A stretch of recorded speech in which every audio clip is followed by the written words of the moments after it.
할렐루야. 오늘 또 좋은 날입니다. 오늘 또 크리스천 재정학교 6번째 강의로 여러분들과 만나게 돼서 하나님께 감사드립니다. 또 6번째 시간 또 같이 시작하겠습니다. 오늘의 제목은 6강 바람직한 재정 지출에 대해서 같이 나눠보는 시간 갖겠습니다.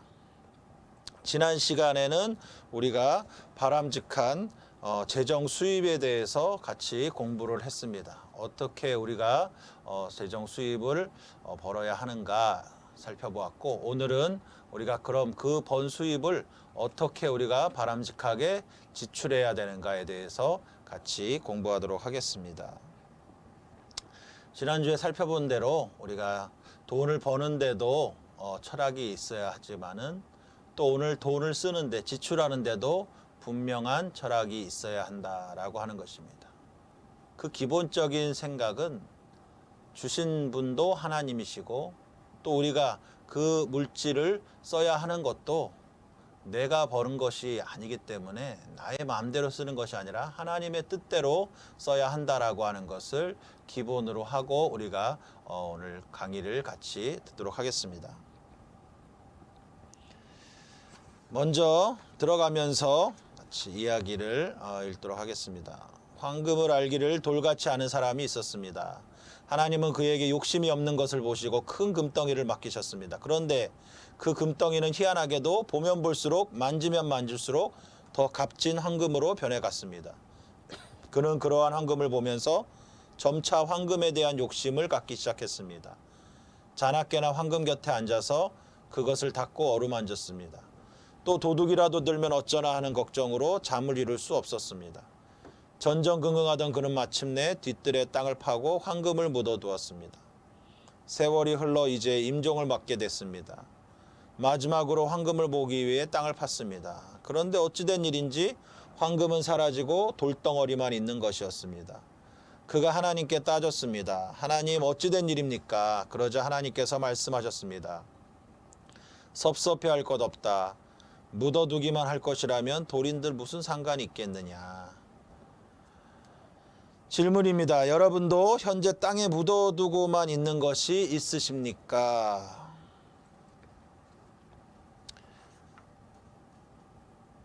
여러분, 우리가 돈을 왜 법니까? 돈은 우리가 행복을 누리기 위해서 버는 것인데도 불구하고 그 돈을 벌기 위해서 많은 사람들이 행복을 포기하고 돈에만 목적을 두고 버는 것을 볼 수가 있습니다. 그것이 바로 탐욕이라고 하는 것이죠. 탐욕은 끊임없이 우리 마음의 행복이 차지해야 할 자리를 욕심으로 채우게 해서 우리 마음의 행복을 가져오지 못하게 한다라고 하는 것을 우리는 잘 알고 있습니다. 그 예로 미국의 큰 부자였던 하워드 휴즈라고 하는 사람이 있었는데 이 사람이 어마어마한 억만장자였습니다. 그러나 그는 많은 돈을 가지고 있었음에도 불구하고 그 말년은 너무나 비참했어요. 사람들을 믿지 못해서 혼자 생활을 했습니다. 큰 호텔의 펜트하우스에 자기 집을 마련하고 사람들이 접근하지 못하게 했어요. 그 사람이 결국 죽게 되었는데 얼마나 말라서 다른 사람이 무슨 병균이 묻었을까봐 음식도 제대로 먹지 못하고 사람들과의 관계도 끊어버리고 혼자서 생활하다가 죽음을 맞이해서 참 비참하게 죽음을 맞이했다라고 하는 것입니다. 그 사람이 살았을 때는 얼마나 많은 사람이 그 사람을 찾아오고 서로 만나려고 했는데 죽고 나서 장례식에는 그를 찾아온 사람이 10대 명밖에 되지 않았다고 하니까 그 인생을 누가 잘 살았다고 행복했다라고 말할 수 있겠습니까? 우리는 돈이 행복을 가져다 준다고 착각할 때가 많이 있습니다. 그러나 돈이 절대로 행복을 가져다 주는 것이 아닌 것입니다. 많은 돈이 행복을 가져다 주는 것이 절대로 아닙니다. 그 돈을 잘 사용해야만 우리가 행복을 누릴 수 있다라고 하는 것을 우리는 잊지 말아야 될 것입니다. 우리가 살아가면서 우선순위를 바로 세워야 하는데 최우선순위는 하나님을 사랑하는 것이고 그 다음은 주님 안에서 이웃과의 관계를 바로 세우는 것입니다. 물질에 마찬가지죠. 물질에서도 우선순위는 가장 먼저 하나님이 되어야 돼요. 우리가 버는 것도 쓰는 것도 가장 먼저 하나님의 뜻에 맞게 우리가 사용해야 됩니다. 그리고 나만을 위한 것이 아니라 타인과의 관계, 우리에게 주신 이웃과의 관계 속에서 또 물질이 지출되어야만 그 가운데 행복을 누릴 수 있다라고 하는 것입니다.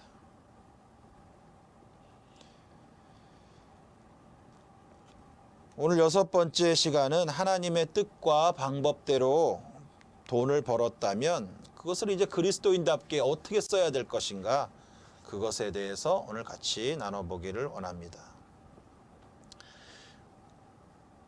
32페이지에 계획적인 소비생활 평가지수가 나와 있습니다.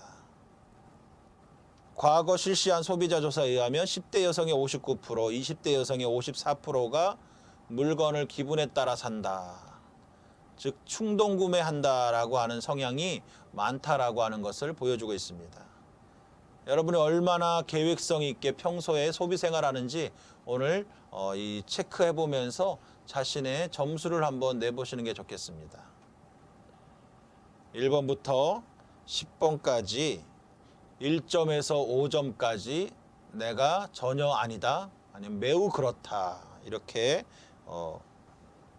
점수를 1점부터 5점까지 스스로 평가를 한번 해보세요.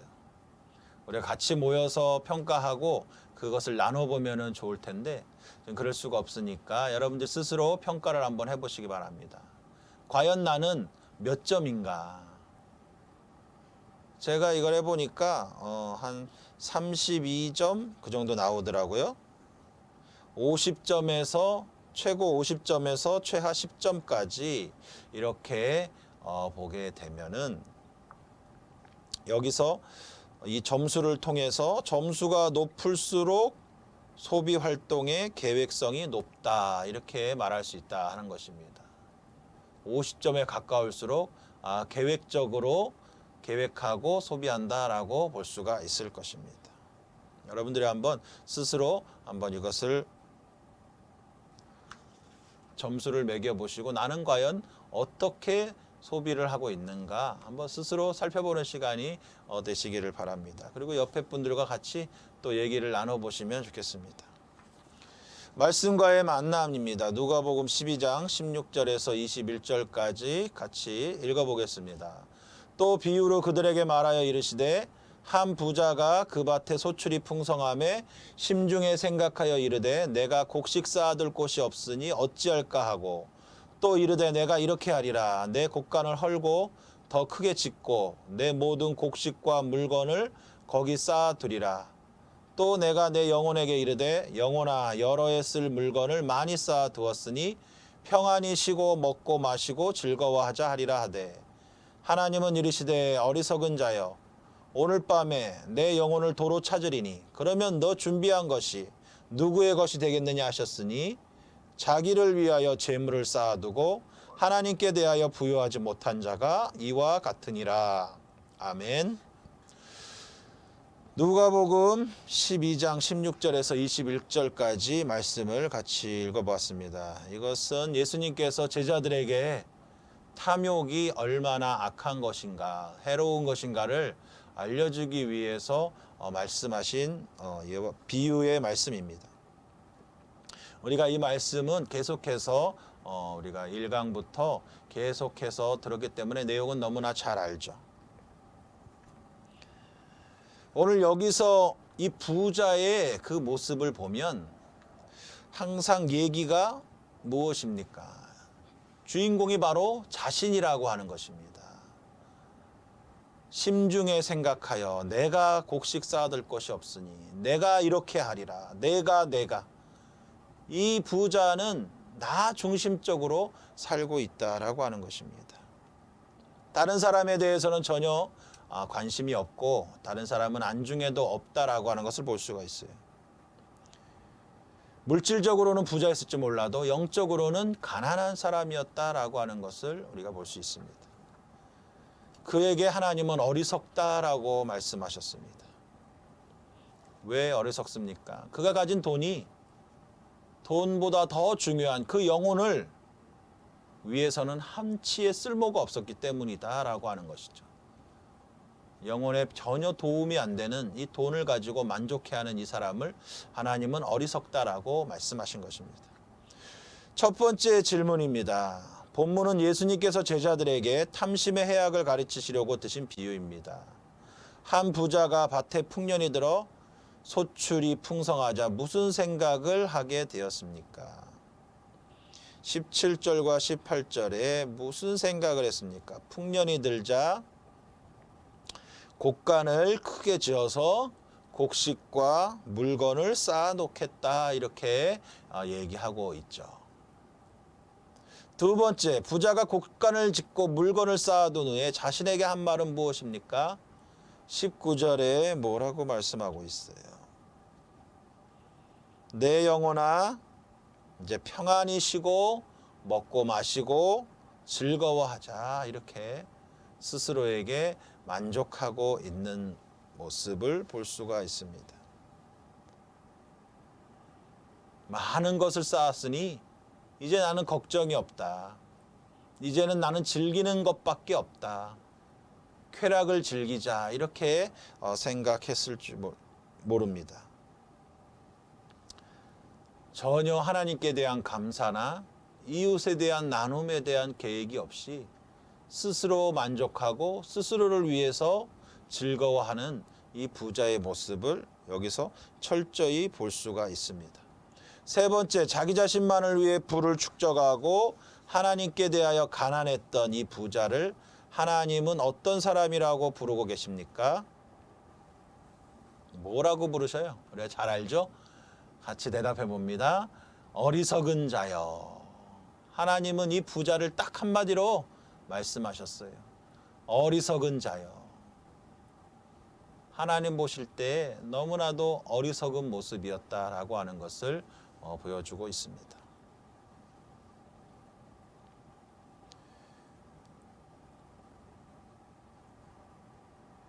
어리석다라고 하는 것은 분별하지 못한다라고 하는 것이죠. 무분별하다라고 하는 것입니다. 신령한 것을 물질적인 요소로 대치하려는 그 무분별한 것을 말씀하신 것이다라고 하는 것입니다.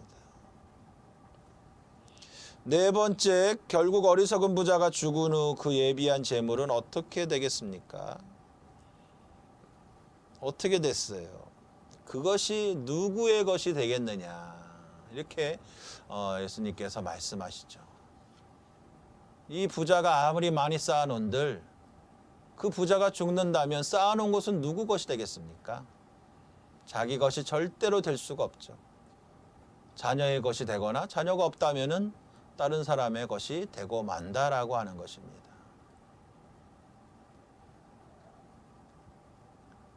잠언 13장 22절에 보면은 이런 말씀이 있습니다. 선인은 그 산업을 자자손손에게 끼쳐도 죄인의 재물은 의인을 위하여 쌓이느니라 라고 말씀하고 있습니다. 죄인의 재물은 누구를 위해서 쌓이는 거예요? 의인을 위해서 쌓인다라고 말씀하고 있는 것입니다. 다섯 번째, 다음에 성경 구절들을 찾아 읽고 관련된 교훈이 무엇인지 나름대로 적어 보십시오. 우리 같이 말씀을 찾아서 읽어보겠습니다. 전도서 9장 9절 말씀 같이 읽겠습니다. 내 헛된 평생의 모든 날 곧 하나님이 해 아래서 내게 주신 모든 헛된 날에 내가 사랑하는 아내와 함께 즐겁게 살지어다. 그것이 내가 평생에 해 아래서 수고하고 얻은 내 몫이니라. 전도서 9장 9절에는 무엇을 말씀합니까? 어떤 교훈이에요?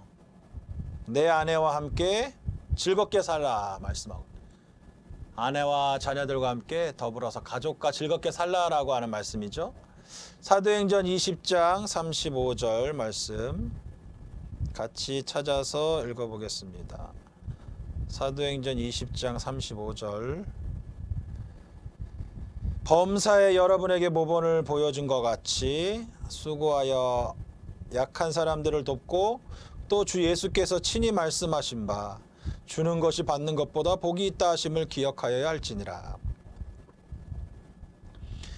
사도행전 20장 35절에 뭐 말씀하고 있습니까? 예수님께서 우리에게 말씀하신 것 무엇이에요? 친히 말씀하신 것. 주는 것이 받는 것보다 복이 있다 이렇게 말씀하고 있습니다. 세 번째 말라기 3장 10절 말씀, 우리 잘 아는 말씀이죠. 말라기 3장 10절 같이 읽겠습니다. 만군의 야훼가 이르노라 너희 온전한 11조를 창고에 들여 나의 집에 양식이 있게 하고 그것으로 나를 시험하여 내가 하늘 문을 열고 너희에게 복을 쌓을 것이 없도록 붙지 아니하나 보라 말씀하고 있습니다. 말라기 3장 10절은 온전한 11조를 드리라 라고 하는 말씀이죠. 오늘 이 세 가지의 그 말씀 가운데 무엇을 말씀하고 있는 거예요? 나만을 위해서 살지 말라라고 하는 것이죠. 돈을 나만을 위해서 지출하는 자는 어리석은 자다라고 하는 것입니다. 가족의 행복을 위해서도 지출하고 또 이웃들을 위해서 주는 것이 받는 것보다 복되다.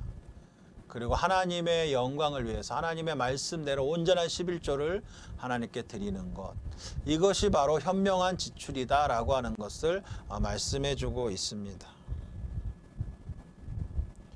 34페이지 바람직한 재정지출 연구에 대해서 보겠습니다. 돈을 버는 것보다 쓰는 것이 더 어렵다고 말합니다. 그리스도인의 진정한 성공은 돈을 많이 버는 것이 아니라 그 돈을 올바로 사용하는 것에 달려 있습니다.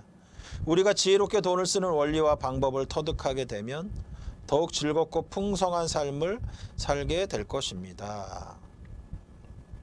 돈을 어떻게 버느냐 못지않게 중요한 것은 어떻게 쓰느냐라고 하는 것이죠. 그래서 돈을 잘 쓰는 것이 더 어렵다라고 하는 것을 우리가 잘 알고 있습니다. 그리스도인들은 돈을 많이 버는 사람이 아니라 적은 돈이라 할지라도 그것을 하나님의 뜻에 맞게 잘 사용하는 그러한 사람이 바로 그리스도인이라고 하는 것입니다. 그래서 우리가 오늘 이 시간에는 바람직하지 않은 옳지 못한 그러한 소비 유형들을 한번 살펴보고 또 바람직한 소비 유형을 우리가 살펴보도록 하겠습니다. 첫 번째 옳지 못한 소비 유형입니다. 첫 번째는 과다한 소비를 말할 수 있겠죠. 수입에 비해 과다하게 지출하는 것은 개인이나 가정, 국가 모두를 공경에 빠뜨리는 일입니다. 특히 물질적으로 부유한 사람일수록 그 물질을 더 지혜롭게 사용할 필요가 있습니다.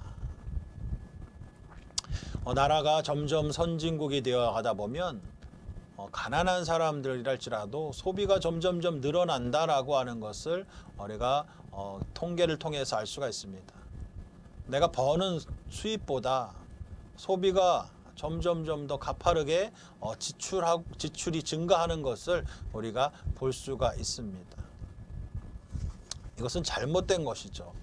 내 수입의 규모보다 더 쓴다라고 하면은 버틸 수 있는 사람이 누가 있겠습니까?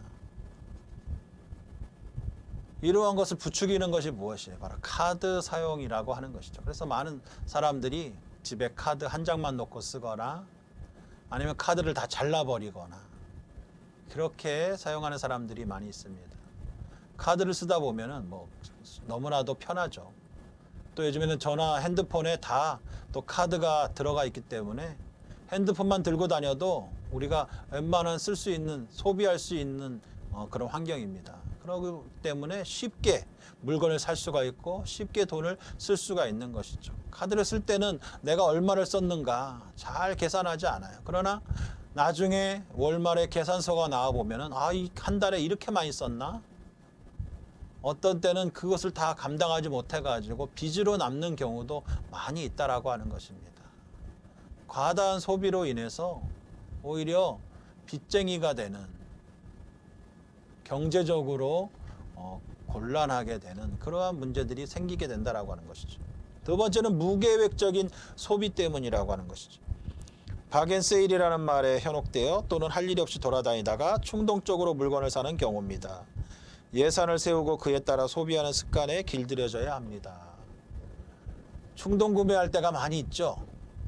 뭐 마트 같은 데 가보면은 타임 세일이라고 해가지고 지금 몇 분만 지금 당장 세일해서 팔겠습니다. 지금 이 시간에 몇 분 동안만 1+1으로 팔겠습니다. 얼마에 할인해서 팔겠습니다. 그러면은 그냥 마트에 있던 사람들이 다 거기로 몰려가요. 사람들이 몰려가니까 또 그냥 덩달아 따라가요. 뭔가 하고. 당장 나에게 필요 없는데도 싸다 하면서 사다 놓는 경우가 얼마나 많습니까? 이렇게 사다 놓은 것이 집에 쌓여 있는 게 상당히 많을 거예요. 어디다가 넣어놨는지도 기억도 못하고 한참이 지난 뒤에 어디를 무엇을 찾다가 열어보니까 거기에 한 번도 쓰지 않은 물건들이 그대로 있다라고 하는 경우들이 많이 있을 것입니다. 무계획적인 소비 때문에 나가지 않아야 할 돈들을 지출하는, 꼭 필요하지 않은 것을 사므로 이렇게 되는 경우가 있다라고 하는 것이죠. 세 번째로 불필요한 소비도 있습니다. 자신의 숨겨진 열등감을 감추기 위해 혹은 다른 사람의 호감을 얻기 위해 무리하게 돈을 쓰는 경우입니다. 자존감 회복은 결코 소비 활동을 통해 이루어지지 않습니다. 불필요한 소비. 예전에 그런 일이 있었죠. 빵에다가 연예인들의 그 이름을 붙여놓고 뭐 국진이 빵 해가지고 그 김국진 씨 얼굴을 갖다가 거기다가 넣어놓고 국진이 빵 해서 스티커 같은 게 들어있었잖아요. 그러니까 그런 것들을 모으기 위해 가지고 물건을 사는 거예요. 사실상 배가 고프지 않고 빵을 먹고 싶지 않은데도 아이들이 그냥 그 스티커를 종류대로 다 모으고 싶어 가지고 그 빵을 사서 빵은 안 먹고 스티커만 모으는 그러한 문제들이 있었습니다. 불필요한 소비라고 하는 것이죠. 내가 당장 필요하지 않은데 내가 좋아하는 연예인이 선전하니까 저것도 좋아 보이니까 저걸 사면은 나도 저 연예인처럼 될 것 같으니까 그런 불필요한 소비를 하는 경우가 많이 있다라고 하는 것입니다. 그런 마음이 들 때는 딱 우리가 몇 분 동안이라도 참아보세요. 그러면은 정말 내게 이게 필요한 것인가 다시 한번 냉철하게 판단할 수 있을 것입니다. 그렇게 되면 불필요한 소비를 줄일 수 있겠죠. 그러면은 이제 두 번째로 옳지 못한 것을 봤다면은 이제 바른 지출을 위해 우리가 어떻게 해야 될 것인가. 첫 번째로 계획을 세우고 지출해야 하는 것입니다. 매사에 하나님의 도우심과 지혜를 구하면서 수입과 지출에 대한 계획을 세우는 것이 그리스도인다운 태도입니다. 지출 계획의 기본 원칙은 수입에 근거하여 세우는 것입니다. 수입이 얼마다라고 하는 그러한 것을 가지고 지출이 얼마 돼야지 내가 쓸 것만 다 생각해 놓고 수입은 100만 원 버는데 쓸 것을 150만 원을 쓴다면은 그 사람의 얼마 가지 않아서 신용불량자가 되고 말 것입니다.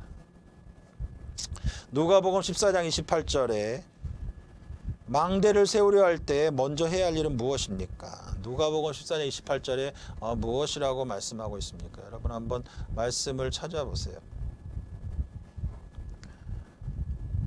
누가복음 14장 28절입니다. 너희 중에 누가 망대를 세우고자 할진대 자기의 가진 것이 준공하기까지에 족할는지 먼저 앉아 그 비용을 계산하지 아니하겠느냐. 누가 망대를 세우려고 할 때 내가 가진 돈으로 충분한가?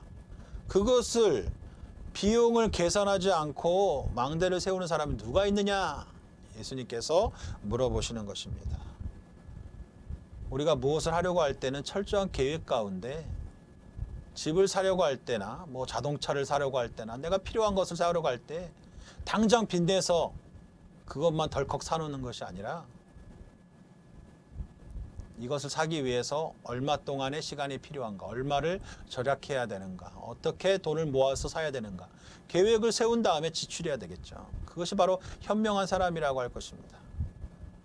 두 번째, 필요와 욕심을 구분하십시오. 현대는 소비를 부추기는 시대입니다. 돈이 없다면 빚을 내서라도 사라고 유혹합니다. 그러므로 진짜 필요한 것인지 자신의 분수에 합당한 것인지를 곰곰이 생각해 봐야 합니다. 잠언 말씀을 같이 읽어보겠습니다. 잠언 21장 17절 말씀 보겠습니다. 연락을 좋아하는 자는 가난하게 되고 술과 기름을 좋아하는 자는 부하게 되지 못하느니라. 연락이라고 하는 것은 뭐예요? 이게 연락하다, 뭐 전화한다 그런 게 아니라 자기를 만족시키기 위한 것이죠. 즐거움, 쾌락이라고 다른 번역에는 또 되어 있습니다. 쾌락을 즐거워하는 자. 또 포도주와 기름을 좋아하는 자. 포도주, 이것은 술은 자기의 만족을 위해서, 자기의 기쁨을 위해서 먹는 것이죠. 방탕한 것이라고 할 수 있습니다. 또 기름이라고 하는 것은 비싼 향료를 말하는 것입니다. 사치스러운 생활을 말하는 것이죠. 꼭 필요하지 않은데 비싼 것으로 호화롭게, 사치스럽게 사는 것을 말하는 것입니다. 나를 위해, 나의 쾌락을 위해서 비싼 술을 먹고 또 비싼 기름을 바르면서 파티를 좋아하는 사람은 결국 어떻게 될 것이라고 했습니까? 결국 망하게 되는 것이죠. 가난하게 될 수밖에 없다라고 말씀하는 것입니다. 필요한 것과 욕심을 구분해서 우리가 지출해야 하는 것입니다. 합리적인 소비가 필요하다라고 하는 것입니다. 이게 정말 필요한 것인가?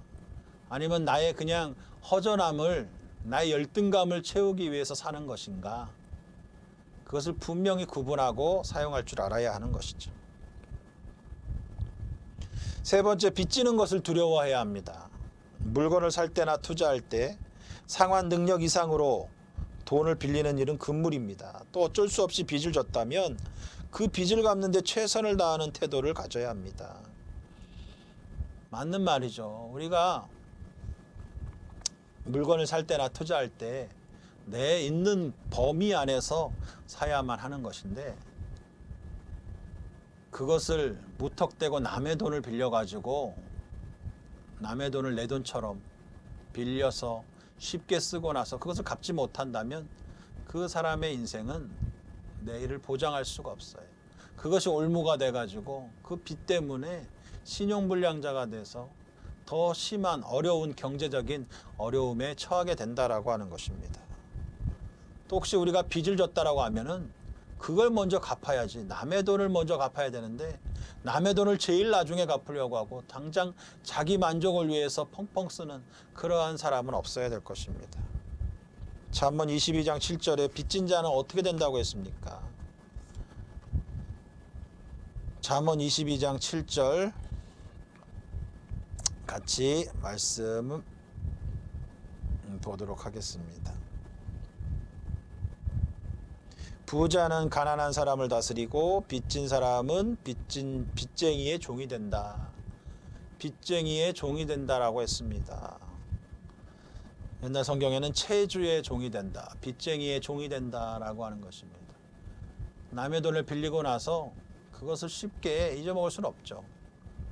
빚쟁이의 종이 될 수밖에 없는 것입니다. 내 스스로 판단하고 내 스스로 계획해서 살 수가 없는 거예요. 그러므로 남의 돈을 빌리는 것은 내 수입의 범위를 뛰어넘어서 과도한 지출은 위험하다라고 하는 것을 분명히 기억하시기 바랍니다. 네 번째, 나누는 복을 누리십시오. 사람들은 본능적으로 주는 것보다 받는 것에 익숙합니다. 그러나 성경이 말씀하는 성공 법칙은 받는 것보다 주는 것에 더욱 힘쓰라라고 하는 것입니다. 사람은 받는 것에 익숙해요. 그러나 성경은 받는 것에 익숙하지 말고 주는 것에 더욱더 충실하라라고 하는 것입니다. 이것이 바로 성공 법칙이라고 말씀하죠. 시편 112편 9절에 말씀합니다. 재물을 가난한 자에게 주는 사람이 얻는 복이 무엇이라고 말씀합니까? 112편 9절에 그 의가 영원히 있고 그 뿔이 영화로이 들린다라고 말씀하고 있습니다. 재물을 흩어 빈궁한 자에게 주는 사람은 의가 영원히 있고 뿔이 영화로이 들린다. 의롭다 하나님께서 해주시고, 뿔이라고 하는 것은 힘이나 명예를 말하는 것입니다. 권세를 말하는 것이죠. 뿔이 영화로이 들린다.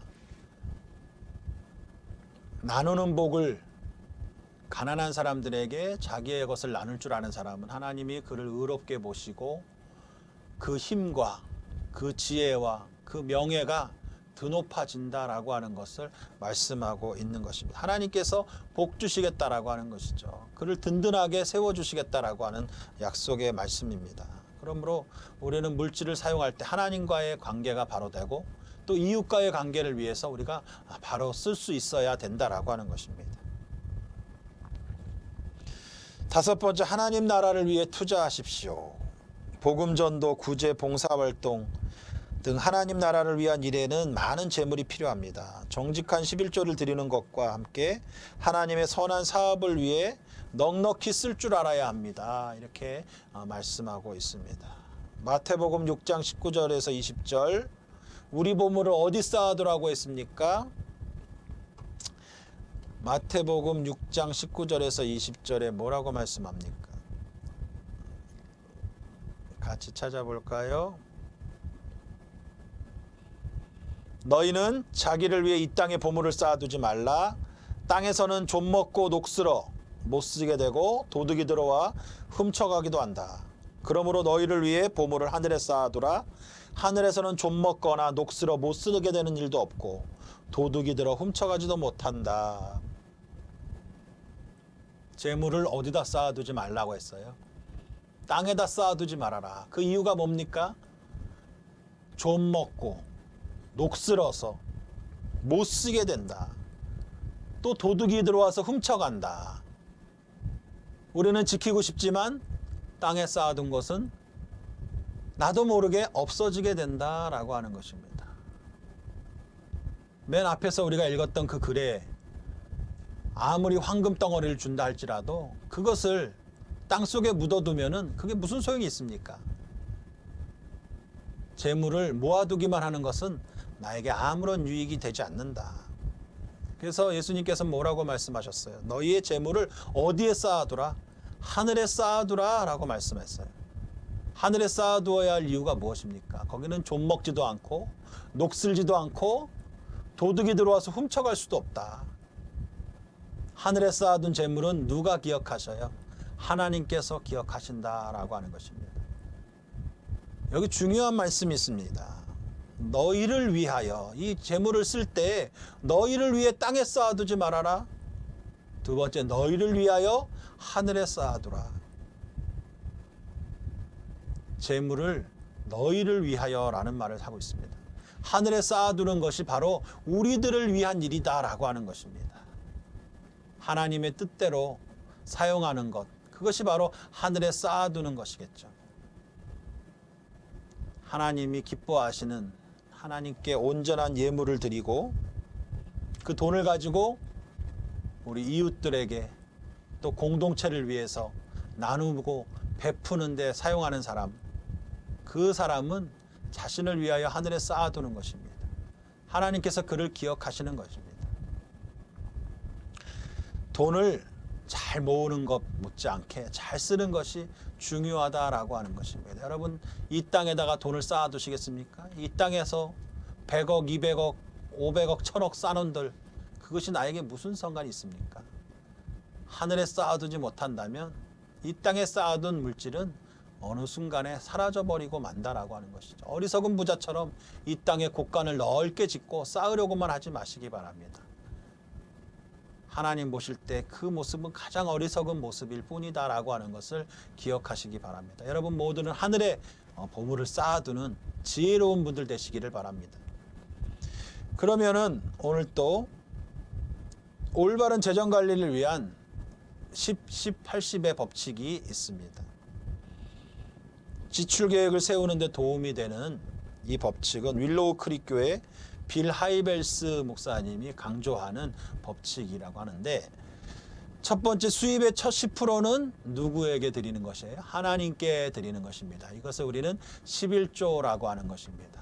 우리의 모든 수입의 10분의 1은 하나님께 먼저 드려야 하는 것이죠. 하나님과의 관계가 바로 세워져야 한다라고 하는 것을 말씀하고 있는 것입니다. 첫 번째는 하나님의 몫이라고 하는 것. 그 11조는 내 몫이 아니에요. 하나님이 나에게 바치라고 하신 것입니다. 하나님께 드리지 않은 사람을 무엇이라고 했습니까? 도둑질한다라고 했습니다.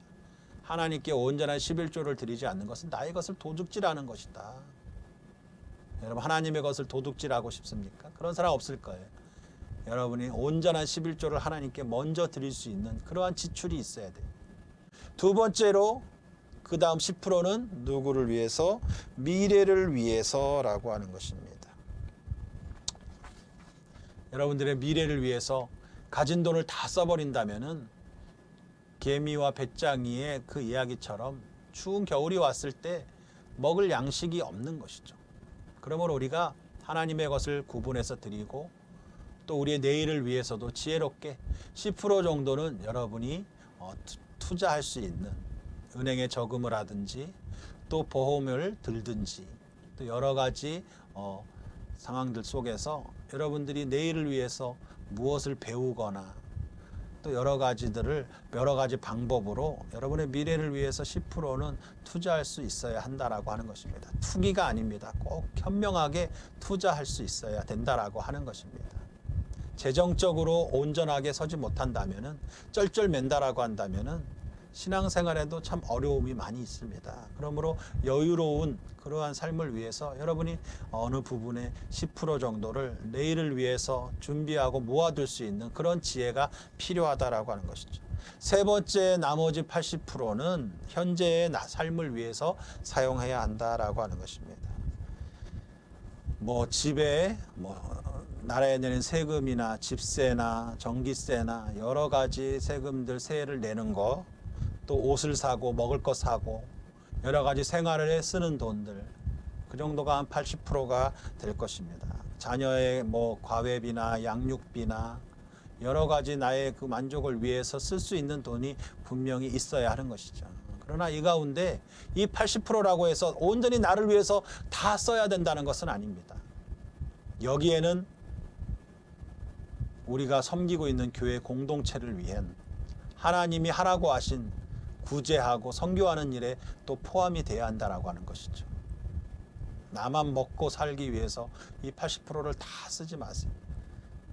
우리 교회 공동체를 위해서, 우리가 또 선교하고 있는 그 나라를 위해서, 또 우리 이웃들의 어려움을 위해서 우리가 이것들도 아낌없이 사용할 수 있는 그러한 지출이 돼야 한다라고 하는 것입니다. 가난한 사람들을 위해, 또 빚을 갚기 위해, 교회에 또 드리는 헌금을 위해서, 여러분들의 생활을 위해서 이러한 것들이 사용되어져야 한다라고 하는 것입니다. 돈에 대해 올바른 태도는 이것은 내 것이다 라고 하는 것은 잘못된 태도라고 하는 것이죠.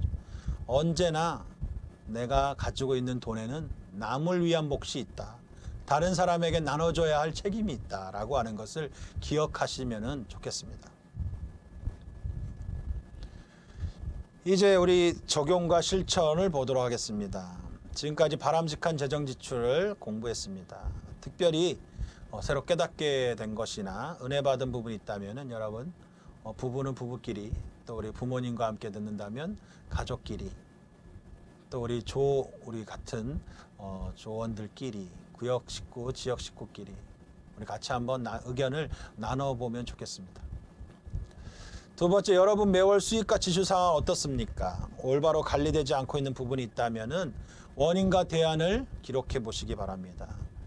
아까 올바로 옳지 못한 그런 습관들을 우리가 지출의 모습들을 배웠는데, 그것들을 한번 생각해 보면서 나에게 이러한 모습들이 있었다, 원인을 우리 파악해 보고 그것을 어떻게 없앨 것인가, 어떻게 해결할 것인가 여러분 생각해 보시기 바랍니다.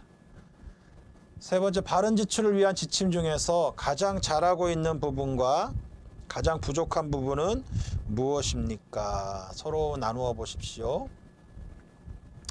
바른 지출을 위한 지침 또 배웠죠? 여러분이 가장 잘하고 있는 것은 무엇입니까?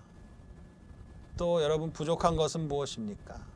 그것도 한번 생각해 보시고 한번 다시 되새김질하면서 이 바람직한 재정 지출에 대해서 깨달은 것들을 여러분 한번 생각하고 이제 배웠으니까 여러분들이 적용해서 정말 하나님 앞에 잘했다 칭찬받는 여러분이 되시기 바랍니다. 이제 우리 같이 기도하는 시간을 갖겠습니다. 하나님이 허락하신 그 재물을 우리가 지혜롭게 사용해야 되는데 주님 지혜롭게 사용할 수 있도록 해달라 기도하시고 하나님을 위해서 또 이웃들을 위해서 우리 가족들을 위해서 정말 지혜롭게 잘 쓸 수 있도록 해달라고 하나님 앞에 우리 같이 기도하는 시간을 갖겠습니다. 우리 주여 3번 부르고 한번 기도합니다. 주여 주여 주여. 하나님 아버지 감사합니다. 하나님께서 오늘 또 6번째 시간으로 우리 바람직한 재정 지출에 대해서 우리가 또 공부하게 하시니 감사합니다. 하나님 우리가 정말로 열심히 수고해서 돈을 모은 다음에 하나님 그것을 쓰는 것 또한 하나님 안에서 잘 지혜롭게 써야 되는데 오늘 우리가 정말로 바로 쓰고 있는지 오늘 말씀을 통해 깨닫게 하시니 감사합니다.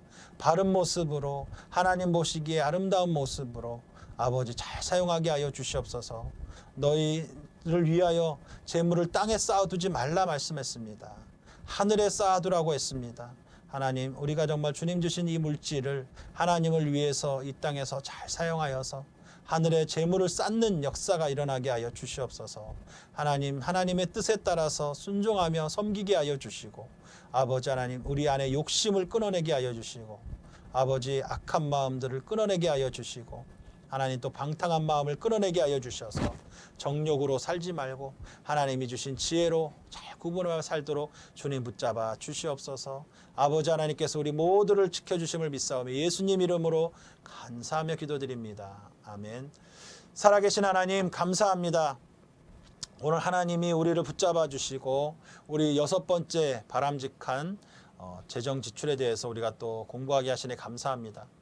하나님 열심히 수고하여 우리가 아버지 번 다음에 정말 하나님의 영광을 위해서 아름답게 쓸 수 있는 우리가 되게 하여 주옵소서. 하나님께 온전한 11조를 드리고 또 우리의 미래를 위해서 우리가 또한 준비하게 하여 주시고 또 하나님 우리에게 주신 현재의 삶을 위해서 우리 가족을 위해서 또 우리 도움이 필요한 이웃들을 위해서 또 하나님의 교회를 위해서 또 구제하고 선교하는 일에 아버지 우리가 이 물질들을 잘 사용하게 하여 주셔서 너희를 위하여 땅에 쌓아두지 말고 너희를 위하여 하늘에 쌓아두라는 우리 예수님의 말씀처럼 하나님께 드림으로 잘 사용할 수 있도록 주님 지혜를 부어 주시옵소서. 우리 안에 거짓된 마음들, 욕망과 욕심들을 다 끊어내게 하여 주시고 계획적으로 기도하며 하나님 지출하게 하여 주셔서 우리 모두가 다 주님이 기뻐하시는 어리석은 자가 아니라 잘하였도다 착하고 충성된 종이 칭찬받는 지혜로운 우리 모든 성도들 되게 하여 주옵소서. 예수님의 이름으로 감사하며 기도드립니다. 아멘. 할렐루야. 6번째 시간 마치겠습니다. 또 여러분 한 주간 또 건강하시고 승리하시기 바랍니다.